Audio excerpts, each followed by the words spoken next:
తీర్థయాత్ర కార్యక్రమానికి స్వాగతం. కన్నడిగుల నేలపై అపర వీర శైవులే కాదు, విష్ణు భక్తి పరంపర వీచికలు కూడా ఉన్నాయని పలు ధామాలు రుజువు చేస్తున్నాయి. కర్ణాటకకే కాదు, ప్రపంచం దృష్టిలోనే అతి సుందర పర్యాటక కేంద్రమైన మైసూరులో శ్రీ అవధూత దత్తపీఠం ప్రాంగణంలో వెలుగొందుతున్న శ్రీదత్త వెంకటేశ్వర దేవస్థానం అందుకు మేలైన ఉదాహరణ. నేటి తీర్థయాత్రలో ఆలయ విశేషాలను తెలుసుకుందాం.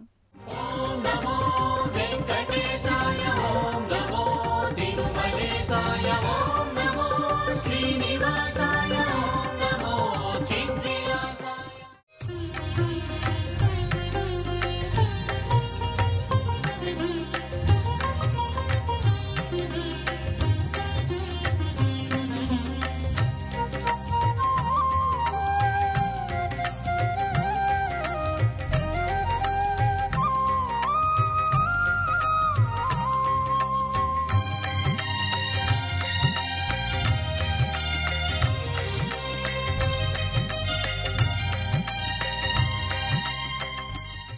శ్రీదత్త పీఠంలో నెలకొన్న దత్త వెంకటేశ్వరుని కోవెల పరమ సుందర ధామం అన్న పదంలోని అక్షరమక్షరానికి సాకార రూపమన్నట్లుంటుంది. అందాల నగరం మైసూరైతే సుందర ఆరామం ఈ ఆలయం. ఆపద మొక్కులవాని ఆరామ సౌందర్యాన్ని మనము ఆస్వాదిద్దాం. వైకుంఠవాసుడైన పరంధాముడు వైకుంఠ విరక్తుడై భూలోకవాసుడయ్యాడు. మైసూరులోని ఆ వెంకటాచల నిలయుని కోవెలకు వైకుంఠానికి తీసిపోని విధంగా తెల్లతెల్లని మేఘమాలికలు అలంకరించిన నీలాంబరం పందిరిలా అమరింది. ఆకాశపు దారులలో ఎగిరే పక్షులు సైతం తిరునామాకృతిలో ఎగురుతూ గోపుర వీక్షణానికి అందాలు అద్దుతున్నాయి. సప్తగిరులకు ప్రతీకగానో, సప్త ఋషులను జ్ఞప్తికి తెస్తున్నట్లుగానో, సప్తస్వరాలను వినిపిస్తున్నట్టుగానో, సప్త సముద్రాలకు సాక్షిగానో సప్త కలశాలతో రాజగోపురం అలరారుతోంది. ఆ రాజగోపురాన నలువైపులా భాగవత, మహాభారత, రామాయణాది పురాణ ఘట్టాలను విశదీకరించే విగ్రహ సముదాయాలు, దశావతారమూర్తులు, గోపురమూలల్లో అష్టదిక్పాలకులు, భారవాహులు, పలు వరసల్లో దేవ, యక్ష, గాంధర్వ, కిన్నెర, కింపురుషులు, ఇలా సర్వపురాణగాథల పాత్రలు కొలువై రాజగోపురం కాదు మహారాజగోపురం విరాజిల్లుతోంది. సుదర్శన చక్రం శీర్షాన ధరించిన ధ్వజస్తంభం నలుదిశలా భక్తిభావాలను ప్రసరిస్తూనే ఉంటుంది. శ్రీదత్త వెంకటేశ్వరుని కోవెల ప్రవేశ మార్గం, ప్రధాన మందిర విమాన శిఖరం స్వర్ణకాంతులతో మిలమిలలాడుతూ తిరుమల తిరుపతి శ్రీ వెంకటేశ్వరుని ఆనంద నిలయాన్ని, విమాన శిఖరాన్ని గుర్తుకు తెస్తాయి. మహారాజగోపురానికి ఇరువైపులా ప్రాకారాలపై ఓవైపు విశ్వరూపాన్ని ప్రదర్శించే శ్రీ మహావిష్ణువు విరాట్ రూపం, మరోవైపు యజ్ఞ విధులను నిర్వహించే ఋత్విక్కులు కనిపిస్తారు. విరాట్ రూపులైన జయ విజయులు ద్వారపాలకులుగా ఉన్న రాజగోపుర మహాద్వారం దాటి లోగిలిలోకి అడుగిడగానే దత్త వెంకటేశ్వరుని ఆలయ శోభ అంగరంగ వైభవంగా కనిపించి భక్తజన హృదయాలు భక్తి మందారాల్లా విప్పారుతాయి.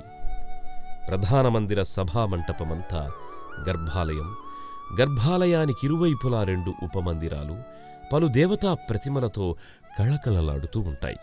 పైకప్పు భాగాన శంఖచక్ర గరుడ చిత్తరువులతో వర్ణరంజితంగా ఉంటుంది. 1942 మే 26న భువిపై అవతరించిన గణపతి సచ్చిదానందుల వారు కొందరికి యోగిగా, మరికొందరికి సిద్ధుడుగా కనిపిస్తే అందరికీ నాదవైద్యునిగా గోచరమవుతారు. దత్తపీఠాలను ఏర్పరిచి ప్రపంచ వినువీధుల్లో ఆధ్యాత్మిక ప్రభంజనాన్ని ప్రసరింపజేస్తున్న గణపతి సచ్చిదానంద స్వామీజీ వారికి ఈ మైసూరు శ్రీదత్త వెంకటేశ్వరుడంటే ఎంతో ప్రీతి. అందుకే స్వామీజీ వారి జన్మదిన వేడుకల్లో ఆ దేవస్థానం కళకళలాడుతూ ఉంటుంది. వైకుంఠాన్ని వీడి వచ్చిన శ్రీ మహావిష్ణువు వెంటబడి వైకుంఠం కూడా భువిపైకి విచ్చేసిందా అన్న రీతిలో ఈ మైసూరు దత్త వెంకటేశ్వరుని సన్నిధి అలరారుతుంటుంది. ఆలయ ప్రాంగణమే కాక ఆలయ పరివేష్టిత దేవతలు కూడా అలా అమరి ఉంటారు. ప్రధానాలయ సభా మంటపంలో గర్భాలయంతో పాటు పలు దేవతా మందిరాలు కూడా ఉన్నాయి. గర్భాలయానికి కుడివైపున స్వామివారి ఇష్టదేవేరి అలర్మేల్మంగా పద్మావతి మందిరం ఉంటుంది. ఆ మందిర మూలవరులుగా అమ్మవారి విగ్రహం నల్లరాతిలో శిల్పితమై చూడచక్కని సౌందర్యంతో ఆకర్షణీయంగా ఉంటుంది. పట్టుచీర కట్టి ఎదసీమపై మంగళసూత్రాలతో నిండు ముత్తైదువల కళకళలాడుతూ మంగళకరిగా సకల శుభంకరిగా దర్శనమిస్తుంది అమ్మవారు. పద్మావతి మందిరం చుట్టూ గోడల చిరుగవాక్షాలలో ధన ధాన్య ధైర్య విద్య సంతాన విజయ వరలక్ష్మీ రూపాలతో పాటు మహాలక్ష్మి, మహాసరస్వతి, మహాకాళి, గజలక్ష్మీ ప్రతిమలు కూడా ఉంటాయి. గర్భాలయానికి ఎడమవైపున వైద్యనారాయణ స్వరూపుడైన ధన్వంతరి ఉపమందిరం ఉంటుంది. పట్టుధోవతి ధరించిన ఆ వైద్యోనారాయణ ధన్వంతరి స్వామి చేమంతులు గులాబీ పుష్పమాలాలంకృతుడై స్థానక భంగిమలో ఉంటాడు. ధన్వంతరి మందిరం ప్రదక్షిణలు చేసే భక్తులకు చుట్టూ కుడ్య మందిరాలలో శ్రీ మహావిష్ణువు దాల్చిన దశావతారాలు చిరు ప్రతిమలుగా అమరి ఉంటాయి. ఆ పక్కనే నవగ్రహాల మందిరం భక్తజన గ్రహదోషాల నివారణకై అర్చనాది ప్రదక్షిణలు స్వీకరించేందుకు సిద్ధంగా ఉంటాయి. శ్రీదత్త వెంకటేశ్వరుని మందిర సభామంటపంలో మరో విశిష్ట దర్శనం స్ఫటికలింగ దర్శనం. స్పష్ట పారదర్శకతతో చూడముచ్చటైన కొలువ మహిమాన్వితమైన ఆ స్ఫటికలింగం దర్శించుకునే వారికి ఓ అనిర్వచనీయమైన భావన కలుగుతుంది. అంతేకాదు, ఆ స్ఫటికలింగాకారం చుట్టూ 9 వివిధ వర్ణాల స్ఫటికలింగాకృతులు ఒకే పానవట్టంలో ఉంటాయి. కలియుగ వైష్ణావతార వెంకటేశ్వరుని సన్నిధికి దాపుననే శైవ పరంపరకు చెందిన శ్రీ మరకత సుబ్రహ్మణ్య స్వామి మందిరం నిర్మితమై ఉండడం మరో విశేషం. శ్రీ వెంకటేశ్వర అవతార విశేషంలో సుబ్రహ్మణ్య తత్వ అంశ ఏమైనా నిగూఢమై ఉందా? పురాణపర అంతరార్థం ఏమైనా ఇమిడి ఉందా? ఆ ఆలయ సందర్శనంతో పాటు ఆ విశేషాలను తెలుసుకుందాం. 6 ముఖాలు కలిగిన కుమారస్వామి కలియుగంలో ఏకముఖుడై భగవంతుడైన వెంకటాచల నాయకుడిగా దర్శనాన్ననుగ్రహిస్తూ ఉంటాడని మార్కండేయ పురాణం చెబుతోంది. అందుకే కుమారాఖ్య కలిగిన సుబ్రహ్మణ్యుడు విష్ణువాంశతో వెంకటాచలమునందు వెలసినట్లే ఈ దత్త వెంకటేశ్వరుని కోవెలలో సైతం వెలుగొందుతున్నాడు. షణ్ముఖాలకు ప్రతీకగా 6 కోణాల యంత్ర కల్పనతో కూడిన ఓ మకర పతకం ధరించి ఉంటాడు. ఓం శరవణ భవ అనే సుబ్రహ్మణ్యుని షష్టాక్షర మంత్రం నిక్షిప్తమైన మరకత యంత్రం కుమారస్వామి గళసీమలో సువర్ణ ఖచిత పతకంలా అలంకృతమై ఉంటుంది. సాయం సంధ్యాకాల చీకట్లలో సైతం కోటి సూర్య ప్రభాసమాన ప్రకాశంలా శతాధిక దీపాలంకరణం మధ్య శరవణభవుడు విరాజమానమై ఉంటాడు. నాగులకు నాయకుడు కదా ఈ సుబ్రహ్మణ్యుడు. అందుకే ఈ కుమారస్వామి ఆలయం దాపుననే వందలాది నాగప్రతిమలు ప్రతిష్ఠితమై ఉంటాయి.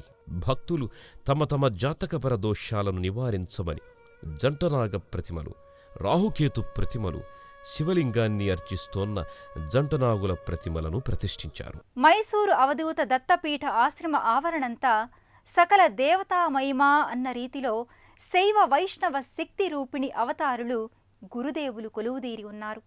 అదే రీతిలో మన సకల కార్యాలను సిద్ధింపచేసేందుకు రామభక్తాగ్రేసరుడైన హనుమాన్ విలక్షణ మందిరం కూడా ఉంది. ఆంజనేయసుతుడు ఇక్కడ కార్యసిద్ధి ఆంజనేయుడిగా కొలుపులందుకుంటున్నాడు. దత్త వెంకటేశ్వరుణ్ణి దర్శించుకునేందుకు ఆవరణలోకి ప్రవేశించగానే అల్లంత దూరం నుంచే ఈ హనుమంతుడు భారీ కాయుడై భారీ విగ్రహరూపుడై అగుపిస్తాడు. సాయం సమయాన పడమటి కొండల్లోకి విశ్రమించే సూర్యుడి గోధూళి వర్ణ కిరణాలు ఆంజనేయుడికి ఆయన వాహనమైన ఒంటెకు కొత్త సొబగులు అద్దుతుంటాయి. కార్యసిద్ధి ఆంజనేయుని ఉపాలయం ప్రాకారాలపై ఈ విరాట్ హనుమాన్ విగ్రహానికి అటూ ఇటూ పలు అవతారాలలో విలసిల్లే వాయుపుత్రుని విగ్రహాలుంటాయి. పంచముఖ హనుమాన్, సువర్చలా సమేత హనుమాన్, దశద్వయ హస్తాల ఆంజనేయుని ప్రతిమలు మనకు కనిపిస్తాయి. ఆ మందిర ప్రదక్షిణ మార్గంలో భక్తులు తమ కోర్కెలు తీర్చమని విన్నవించుకుంటూ ముడుపులు కట్టిన ఎండు కొబ్బరికాయలు పూర్ణ ఫలార్చనగా ఓ ప్రత్యేక క్రతువు ఇక్కడ ప్రత్యేకం. ప్రదక్షిణలు చేసుకున్నవారు లోపలికి అడుగిడిన భక్తజనులకు ఓ పాలరాతి మందిరాన దాదాపు సంపూర్ణ వానర రూపంలో ఉన్న మర్కటావతార శ్రీ కార్యసిద్ధి ఆంజనేయ స్వామి దర్శనం లభిస్తుంది. నల్లని శరీర ఛాయతో ఒళ్లంతా తెల్లని వెంట్రుకలమయంగా ఉన్న వానర స్వరూపుడిగా ఆ స్వామి అలంకృతమై ఉంటాడు. స్వామివారి వాహనమైన ఒంటె తమ స్వామి ఎప్పుడొస్తే అప్పుడు తాను సిద్ధమన్న రీతిలో కూర్చొని ఉంటుంది.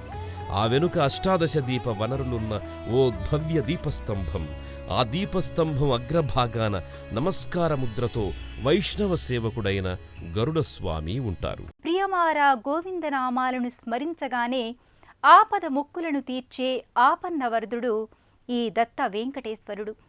ఆ దేవదేవుని కటివరద హస్తాలు మనల్ని ఎల్లప్పుడూ ఆశీర్వదిస్తూనే ఉంటాయని ఆశిద్దాం. ఆ దేవదేవునితో పాటు కొలువైన దేవతలందరి కృప మనందరకు దక్కుతూనే ఉంటుందని కోరుకుందాం.